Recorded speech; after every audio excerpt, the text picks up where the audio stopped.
Welcome, everybody, to our next guest speaker session for MKT353 Sports Marketing. Really excited to have our next guest, Jeff Baxter.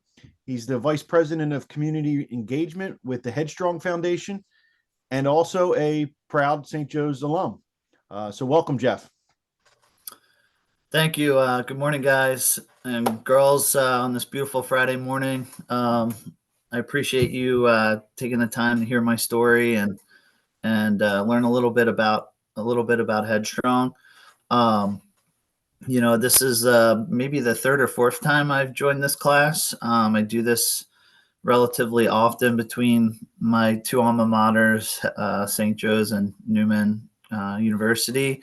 Like JP mentioned, I'm a 2000 graduate of St. Joe's University, where I played men's lacrosse for 4 years. I'm from Springfield, Delaware County, about 15 minutes away from campus.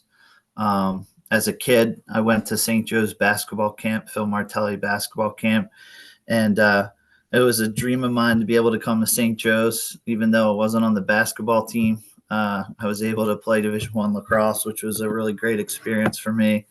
Won a conference while we were at St. Joe's back in 2000, and really got the program started in the right direction, and now it's going really well with the current program there. And the university is just blossoming. I remember when the Hobbs School of Business was being built. I was a freshman, and I would literally watch that building go up brick by brick or stone by stone, however you want to call it. So it kind of time stamps how old I am. But a little bit about me. Like I said, I'm locally from Delaware County here outside of Philadelphia. I'm married. I have 2 kids. I have a high school student, 2 girls, and I have a middle school student that we live in Springfield, and they go to Springfield High School and E.T. Richardson Middle School. I have a career in working sports events as well as charity events. When I graduated from St. Joe's, I was kind of like not sure what I wanted to do. So essentially, I just followed what I loved to do, which was playing sports and coaching at the time lacrosse. I went over to England. I went to Manchester, England for a year. And I coached lacrosse for the English Lacrosse Association. So essentially, I went into elementary schools and was like a marketing person for the sport of lacrosse. And then while there, I was like, this is what I want to do. I want to work in sports. And so I got myself into grad school while I was in England. I took all the tests and got myself ready to come back home and started to go to school at Newman University, where I spent 2 years, get my master's degree. And from there, I started working and running large lacrosse tournaments, 200 team plus tournaments at a sports complex in Downingtown called United Sports Training Center. Got a lot of experience, got my feet put to the fire there. Baptism by fire, I guess you could call it. And was lucky enough, like my end goal, I had such a great experience in athletics in college. That's what I wanted to do. I wanted to be like an athletic administrator. And so an opportunity opened up at the Special Olympics as a statewide event planner, and so sports event planner. So I took that because I thought it would lead me in the right direction as an administrator. It's a great experience. I think I worked there for 4 years.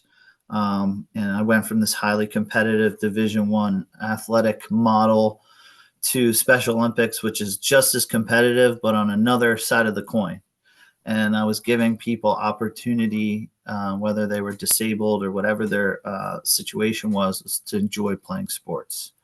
To me, if it checked the box, right? Like I'm doing something I love, I'm working in sports, and I'm allowing others the opportunity to access sports at a pretty cool level. I mean, I got to the point where the athletes that were at my events were able to go to the World Games for Special Olympics because, believe it or not, that's the largest sports organization in the world. Amateur, but largest sports organization in the world. They have a World Games every couple of years. So that got me into like the charity world. So I had both feet. I had a foot in the sports world and I had a foot in the charity world. And when you work in sports, and a lot of times you turn into like an event guru or an event planner. And that's what I feel like my background was for a while, was just knowing how to put on events, sell events, get the right people there, execute on them, know the operations of the event, and, soup to nuts, basically. Um, and then after a while, I kind of, to be quite frankly, I just needed a new pace. And I took my experience into the nonprofit charity world, where I started running charitable events.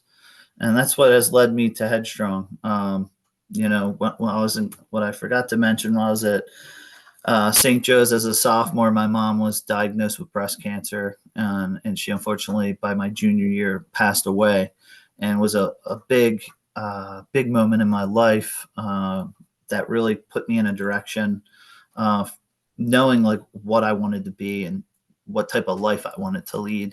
And being at St. Joe's, where the motto's "in service for others," I kind of like took that and put it on my sleeve, right? And I was like, I feel like this is how I want to live my life. And it started with running tournaments, started working with that Special Olympics opportunity. And I was like, I'm going to take this, and that's going to be, I wouldn't call it my brand, but like, that's what I logged myself as, was like this person that was there to do events for others and make them run really well, marketed well. And, the opportunity arose at Headstrong to join the team 6 years ago. Believe it, next week is my anniversary being here at Headstrong. And for you guys that don't know what Headstrong does and is, Headstrong is a 501c3 charity that supports families battling cancer. And for me, what a beautiful place to use that skill set of running events, helping others. It kind of all fit in like so perfectly in my world. I could bring my family into things. I was in my own community of Philadelphia, Greater Philadelphia. Headquarters is the next town over from me, from where I live in Delaware County. And it's been awesome. It's been a great experience. Headstrong was started by somebody just like you all, like a 19-year-old. I'm not sure the ages of folks in class, but Nick Collalori was a sophomore when he was diagnosed with non-Hodgkin's lymphoma. He was a Division I athlete like myself in the sport of lacrosse, and he was at Hofstra University. At the time, Hofstra is top 5 in the country, and Nick was able to, as a freshman, crack the starting lineup. And unfortunately, got diagnosed with this blood cancer, had to move home to Philadelphia to go to Penn, one of the best hospitals in the world. And Philadelphia is one of the best places in the world in regards to cancer care. And he battled his cancer for 14 months. And while he was in treatment, he realized he was seeing what was happening in his family, emotionally, financially, the struggles other families were facing. He wasn't a kid, right? And he was like, how can I help here? Right? This sucks. Like, the guy down the hall from me, such a nice guy. My mom's here. She's out of work because she's here every day. Like, it's affecting me on all angles of life, and my family members. So Nick put it on himself to try and make a difference, and started engaging student athletes, the ones that he had closest ties to, which were at the time men's lacrosse players, and started doing some small fundraisers. He was selling laces. Believe it or not, if you can see my shirt and our logo, there's a green lace. Nick started selling laces to the guys that were on the other Division I, Division III lacrosse teams, highly ranked teams, and they started wearing them on television. And the commentators would make comments like, why are they wearing lime green laces? And then it would start a conversation, and they would talk about the team making a fundraiser and yada, yada, yada. Unfortunately, Nick passed away during that battle, but he had put all the framework out to, he actually got the 501c3 designation. He had a small bank account for the foundation, and he asked his mom when he was in hospice, like, will you take this and run with it? I started something special here. And so she committed to him, like, Nick, I'm gonna do it. Whether I got to leave my job, whether I got to uproot what I'm doing right now, I'm gonna make it happen for you. And since then, since that conversation, we've raised over $28 million in Nick's name and his legacy through a lot of the fundraising has come off the backs of college student athletes and high school student athletes. We like to think that our fundraising mechanism is athletics. People can pledge their athletic endeavors, whether it's playing on a field, on a court, or running a 5K or a half marathon. And that'll come into play a little bit later in my talk. But we have grown up into a major charity in Philadelphia. Tonight actually is our annual gala. Well, we'll raise over $600,000 probably in one night. And that's on Broad Street at the V, right down the street from Temple University. And, we do this annually. It's at 14th year. And it's like going really well. And just like any other large charity, we have the golf outings, we have the 5Ks, we have like the gala, we have national campaigns. We're gearing up for 2 or 3 national campaigns in the fall, which will realize about $1 million for us. Annually, we raise about $4 to $5 million. And so it's exciting going into the fall because it's like game time for us. It's kind of like our Super Bowl. This next quarter is like where all the revenue really starts to come in a large. It sucks saving it for quarter 4, but like puts a lot of pressure on you. But it's an exciting time to be involved with the foundation. So I understand, and correct me, JP, this is a marketing class, correct? Yeah, these are sports marketing students. So they've this is just marketing and promotions. Cool. So just so I know how to drive this, a couple of my teammates have backgrounds in sports marketing. My marketing director here at the foundation, Jen, used to work in the WNBA and the NLL, which is National Lacrosse League. And she worked for University of Penn. So like the stuff that we do, it sounds kind of like, oh, you work for a charity, but like it has very common veins to like if you were to work at a sports organization. Let's say you worked for the Phillies or the Union or the Wings or the Flyers, or maybe you work for a YMCA, right? Like not everybody's going to get those banging pro jobs. And sometimes they're not the best jobs anyway. Like they might not be your cup of tea. Like for me, like I had this desire to work in college athletics. And then I, through a lot of figuring out in my career, I knew I was a guy that like liked working where I work. And I don't think I would enjoy working in the pro world. Right. And actually after being married to somebody who was an athletic administrator, I realized that world wasn't for me either after seeing everything that she was going through at the time. So I really love the niche that I carved, and kind of like what I'm doing now. I really feel like I'm in the right spot, but that's one thing that I always preach to college students is like, there is such a wide variety of opportunities in the world of sport. And my wife says the same thing. We both met each other in grad school. So we both have this like sports management track, sports marketing track. And, she actually teaches at Newman in sports and events management.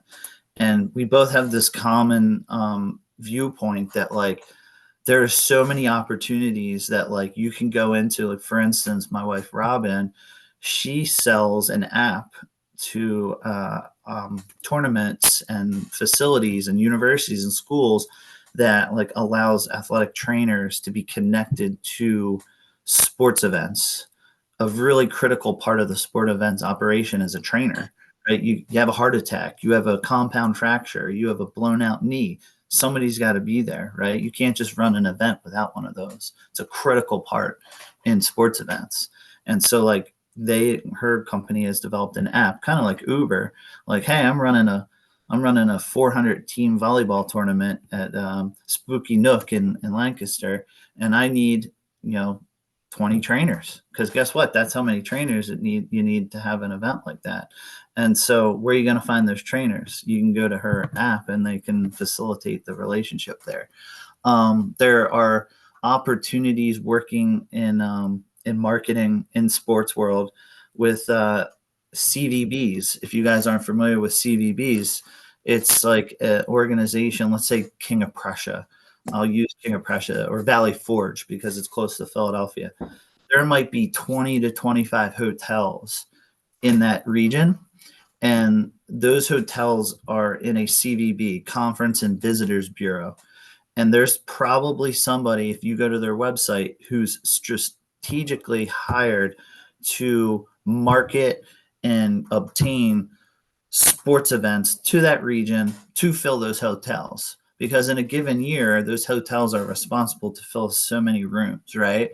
And so there's companies that facilitate that. Like if you have a large, let's say a 200 team softball tournament, just think 70% of those people are probably out of towners.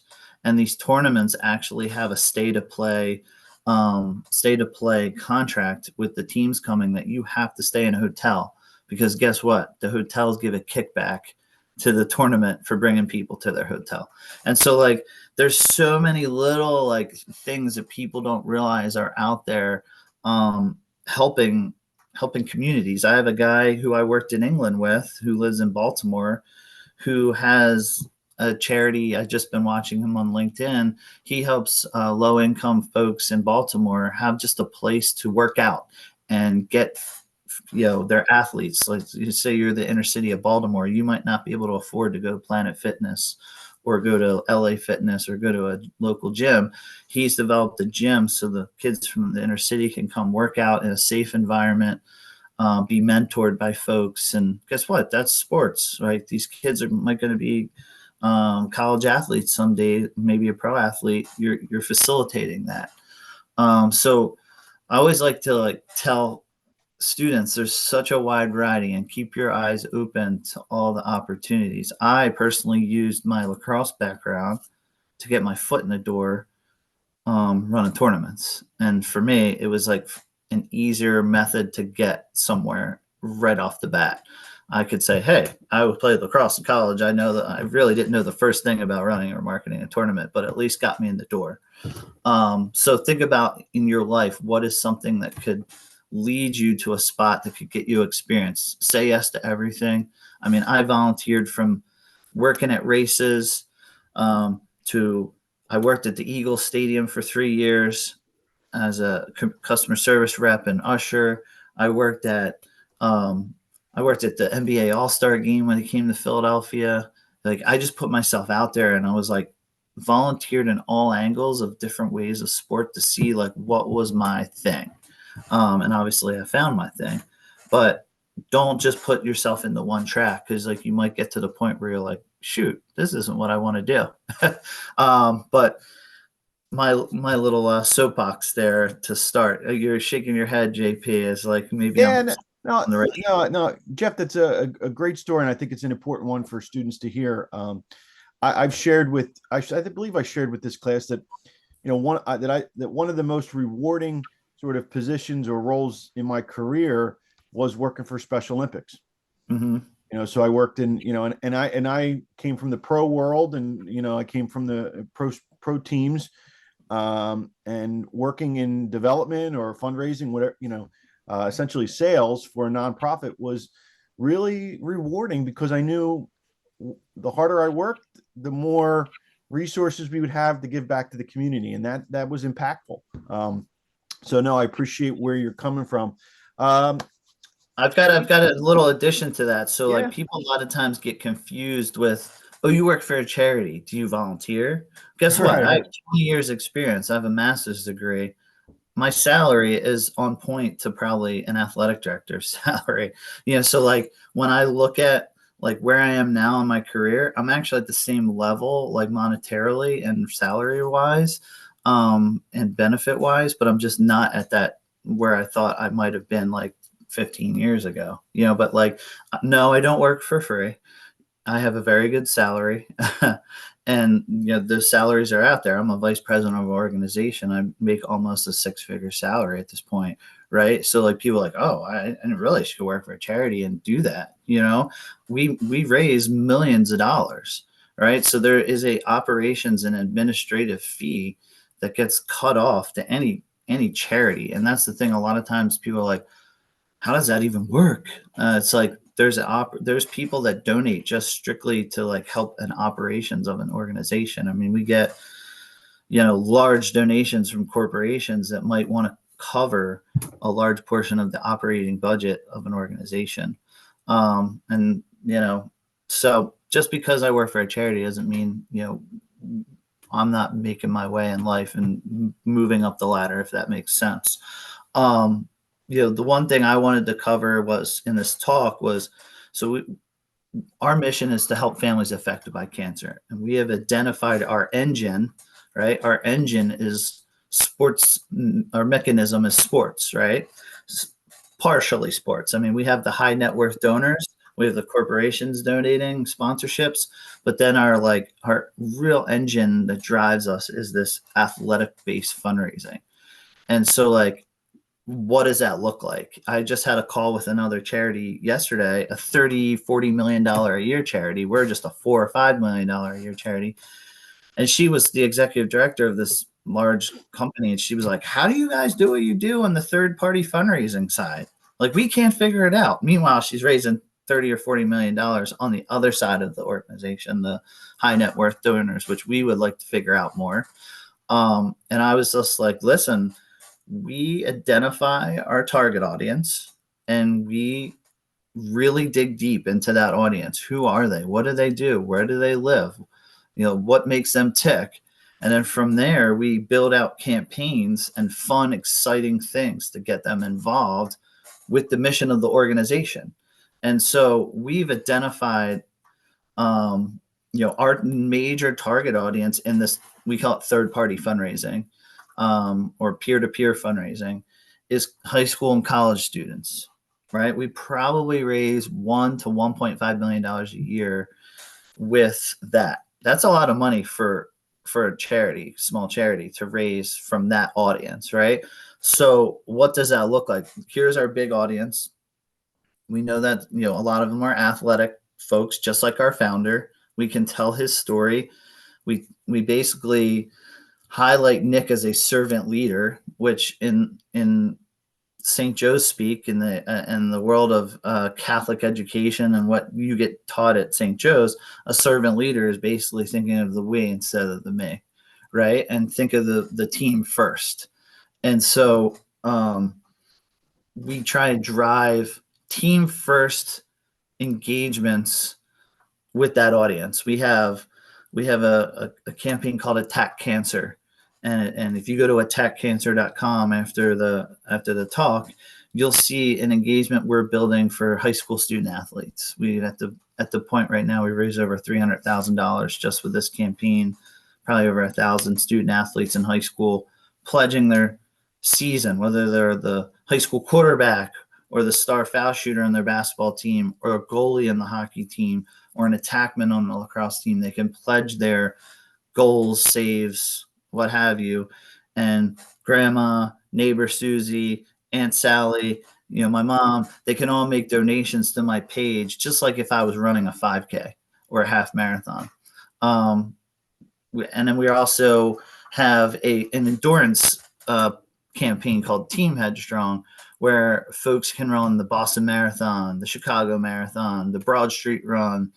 You can actually bring any race that you want, or any kind of athletic endeavor. Let's say you're climbing Mount Kilimanjaro and you want to say, hey, I want to do this mountain climb and it's going to take me 6 months to train.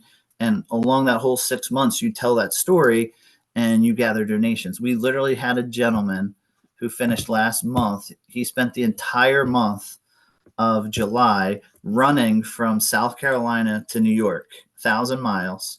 And it's this special path called the Greenway Trail. And it's kind of like the Appalachian Trail, but it's along the coast from South Carolina up to New York. And he ran it with people, but he gathered donations all along the way. he was a team headstrong athlete and just happened to be a college coach. And in his summer time off, he decided to hit this challenge. But that was something that we had to market. We had to promote his efforts in order to gather those donations. We're launching a campaign in October called Mustache Madness. It's very similar to Movember. Nick, when he was sick, lost his hair and his eyebrows, and the only thing he could grow was his mustache. And as a funny thing, he had this real gnarly mustache, and everybody thought it was funny. And so we honor that, and every year we do Mustache Madness. Mustache Madness will raise over $600,000 in a month for us, and it's engaging guys that are college athletes or college students to do it. We have another campaign, again, all within this similar target audience. We have a campaign called Game Hair Havoc. If you're a girl and you ever played a sport, you braid your hair. It's culturally the thing you do to keep your hair out of your eyes. And then what girls do is they get all crazy braids, either do like buns or, French braid or whatever. And so girls will pick a game during their season or games, and they'll do real crazy braids, and they have a fundraising page attached to it. And then in turn, they gather donations, and we put the money towards wigs for girls that are losing their hair due to chemotherapy. So there's like a story told. So, but all along the way, if you bring this back to sports marketing, we are marketing the campaign on a whole to that target audience, but then we also have to teach every one of these individual campaign fundraisers how to promote their own thing, right? So we have to come up with, videos. If you go to our HEADstrong YouTube page, we have a full-time videographer just pumping out videos every week. And we just hired him a year and a half ago, and he's killing it. We used to buy these videos we used to spend thousands of dollars on them from like a company that did them. We decided to just hire somebody, and he makes videos on the campaigns, videos on the fundraisers, videos on the people we're supporting. We're telling the story because that's, everything's on Instagram, everything's on TikTok, everything's on social media.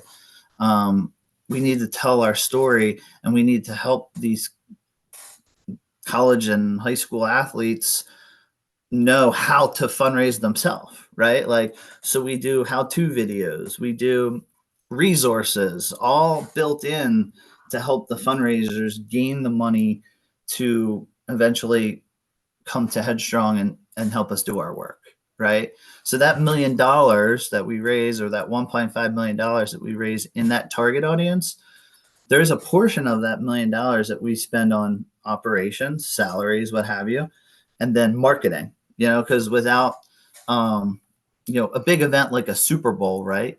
Or a college, let's say Colorado's playing, they're playing Oregon this week, right?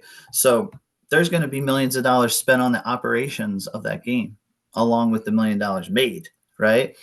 Same with us. Like, we have to set aside a portion of the budget every year to, whether it's a salary for that videographer. We have to go back and look at our marketing materials to see if they're on point. Do they need to be refreshed? Are they telling the story enough?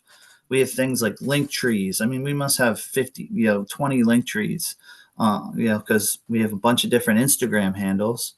So we have to have the link trees that feed the directions we're sending people when they go to that Instagram feed, right? There's just so many little intricacies. Like right now, we had to market this gala to get 500 people there. And we don't just want 500 Joe Schmoes. Like, we want 500 people that have money, because we have techniques during the gala to pull money from those donors. Like, we have auction items, we have call to actions, paddle raises, where people are asked to donate this or that. We have to tell the story of a family that we're helping. We can't just hey, we're HEADstrong, we're here, give us money. We need to have a very targeted, and sometimes sad story, true story, right? To tell them, okay, this is a family, this is what they're going through, and this is our solution to their problems. Like, as a charity, we're a solution agent, right? We gotta help people somewhere, right? So we got to tell the story of how we're helping those folks. through video, right? It's exciting and it's fun to do. Like, and then there's other avenues that we get involved with the sports world. We have My Cause, My Cleats. I'm sure you guys have heard of My Cause, My Cleats. In October, the NFL allows its players to pick a charity. We have 10 NFL players wearing HEADstrong cleats. We luckily have a board member that's a sports agent that allows us to get access to those 10 football players. But we've worked with the Eagles. Last year, we did Sacks for Cash. The Philadelphia Eagles led the NFL in sacks last year. And for every sack, we had a partnered sponsor paying us a donation. And then Merrill Reese, for you all that listen to Merrill Reese on the radio, he would say something like, "That sack was brought to you by the Life Brand, who will be supporting the HEADstrong Foundation, and $100 will go to every sack it was either 100 or 1,000, I can't remember, but our name, I don't know how many people told me, "Yo, Jeff, like I've heard you on the broadcast last year." The Phillies, the World Series last year, we spent $20,000 on a World Series commercial. Yes, $20,000. It sounds crazy expensive, but really in the world of commercials, it's not. So during that entire World Series run, we had a 30-second HEADstrong commercial on the pre and post game show that, pardon me, I can't remember the channel that does the post game show, but people were out of the woodwork saying, like, I saw it's awareness, right? People were hearing it, seeing it. And then those that donate to HEADstrong were proud about it. They were like, "Yo, that's my charity. That's the charity I support. I wear that shirt all the time when I run around the track, or I go to this game, or I have those laces in my shoes." You know what I mean? Like, it brought about some sort of connection. This weekend, the PLL, which is the Premier Lacrosse League, we're going to be in the stadium at quarter time. We're giving a check presentation. Well, actually, somebody's giving us a check presentation, which will be highlighted on the Jumbotron. And during the game, they're going to be playing a video about our Attack Cancer campaign. So we live in these worlds of, and trust me, we had to deal with the Eagles and the Phillies and the PLL to like facilitate all that marketing. I mean, we had to produce the marketing piece. We had to be told from the PLL, okay, this is your stipulation, this is your timeline. We had to give it to them. They had to approve it. Same thing with the Phillies. Like, we had like 30 seconds. Well, guess what? We didn't have a 30-second commercial. So we had to film it. We had to produce it. Then we had to get it to the Phillies to say, does this work? Right? Well, guess what? We just announced that we got a $40,000 donation from the Phillies, pretty much covering what we paid for that commercial, and then some, coming up in 2024, because they named us as one of their charity partners. So I know I'm rambling, but like, it just shows, just because I work for this small little charity in Philadelphia, we're working in the world of sports, because that's like our pool, right? And so many cool opportunities to be able to talk with some of these agents, with the My Cause, My Cleats guys, and then how do we promote that? Like, we go to the Dallas Cowboys. Like, I wish we had an Eagles player, but the Eagles are really on lockdown on the Eagles Autism Awareness Foundation. So, but literally this week, Brandon Graham signed a jersey for us. We went to the practice facility, and he gave us a jersey for tonight's auction, because he knew he's really connected to our president, Cheryl. But it's cool to see how this is like growing. We have a Nick's House in Swarthmore, which is one of our big initiatives here, where families can stay free of charge, sometimes up to 6 months in Philadelphia. We're actually buying a house in Boston, probably in the next 2 months, to do the same thing in Boston. Guess what? We're going to get connected now to the Patriots and to the Bruins and to all the sports. We're already connected to Harvard, Endicott, all those crazy amounts of universities around Boston University, Boston College. They're already doing a lot of fundraising for us, but having something in their own backyard in Boston is going to help us exponentially grow what we're doing up there. Because we're going to have a team like we have here in Philly and Boston doing what I'm doing down in this area. So, yeah, a lot of fun things happening here. Again, tonight I'll be doing our annual biggest fundraiser of the year.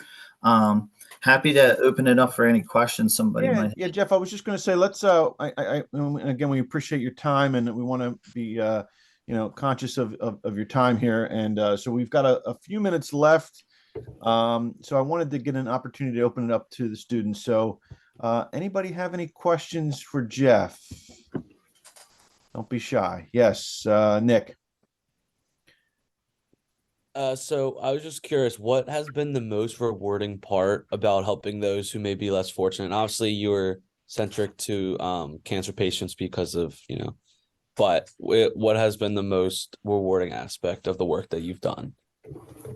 Honestly, I have a 14 and an 11-year-old, right? And it's part of our responsibility to our kids to kind of build them up, right? Build them into their future people. And I was lucky enough to have a really good education. I went to Catholic school for 16 years. I went to, Catholic grade school, Catholic high school, St. Joe's, Jesuit University, and then Franciscan University. I was always taught, think of others first, right? I played sports all my life, football, lacrosse, basketball. My kids they go to public school. Not that there's anything wrong with public school. I think we have one of the nicest public schools in the state, but they might not be getting that same mentality of help others, right?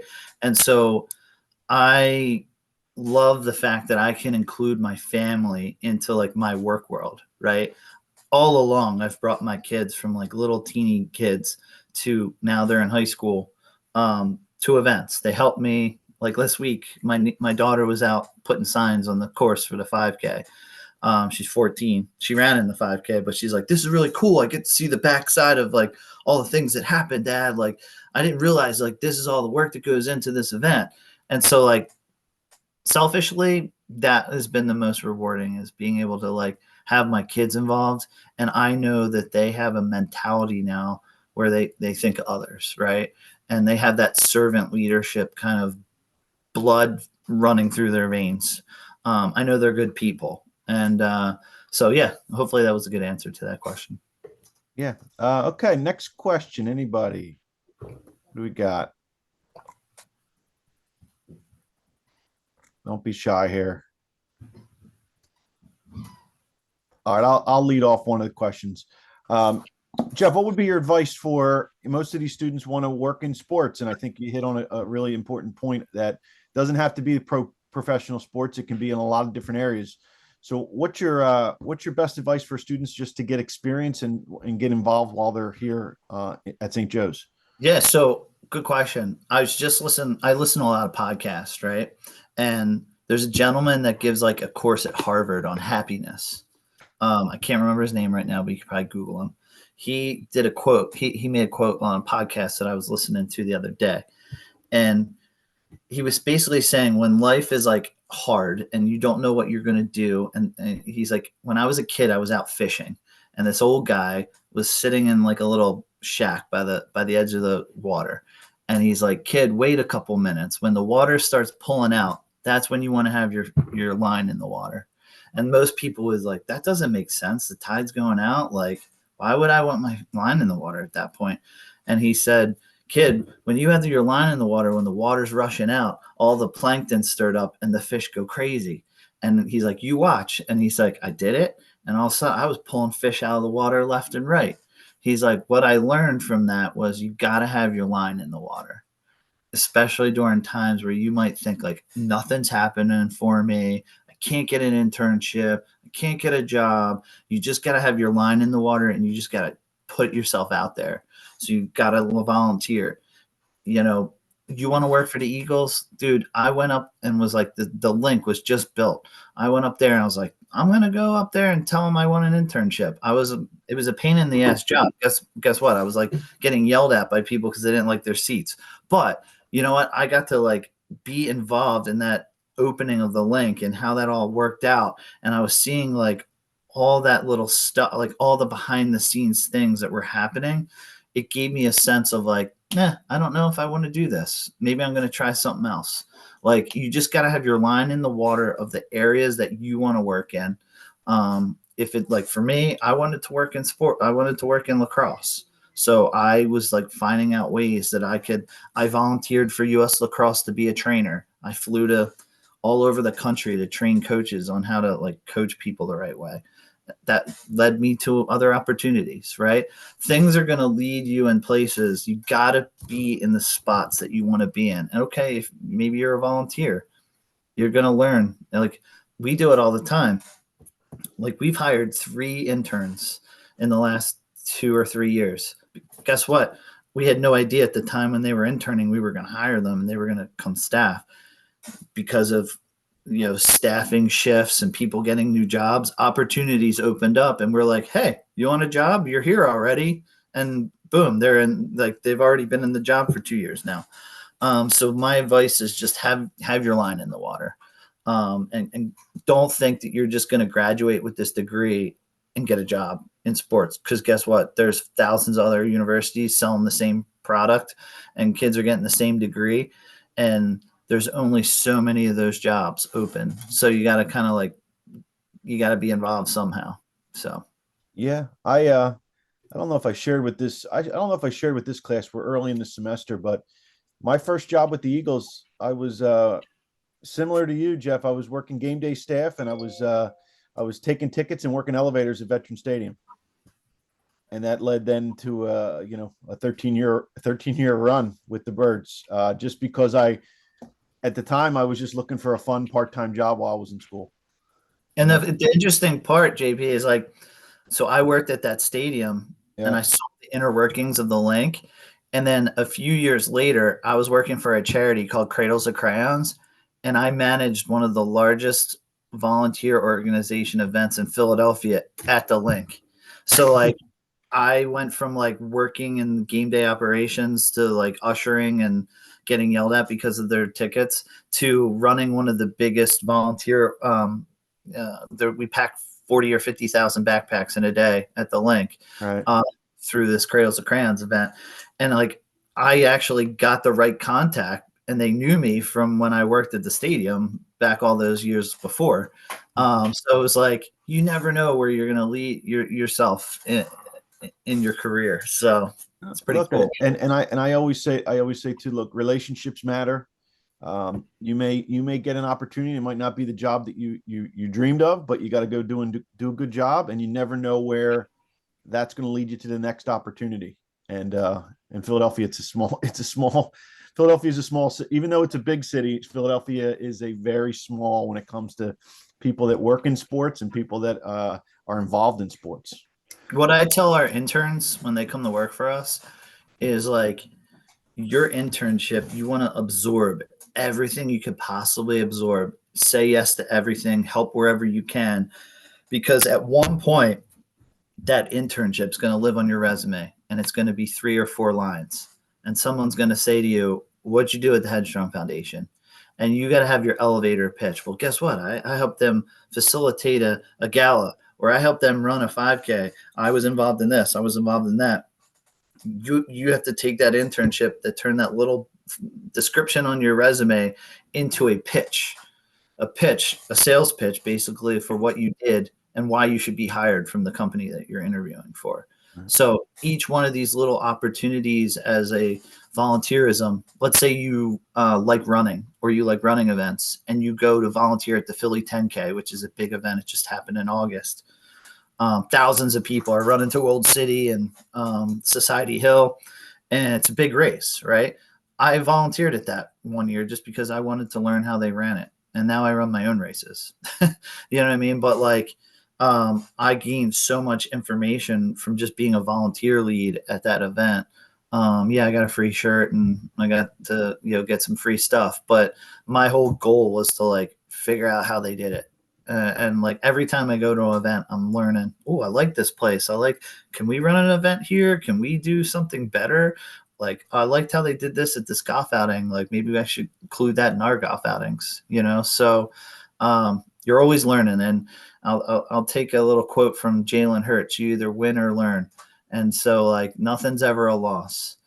So if you do take a job and it's not right fit for you, you learned, right? You learned, okay, this isn't what I want to do, or this isn't like the path that I want to be on. So it's great.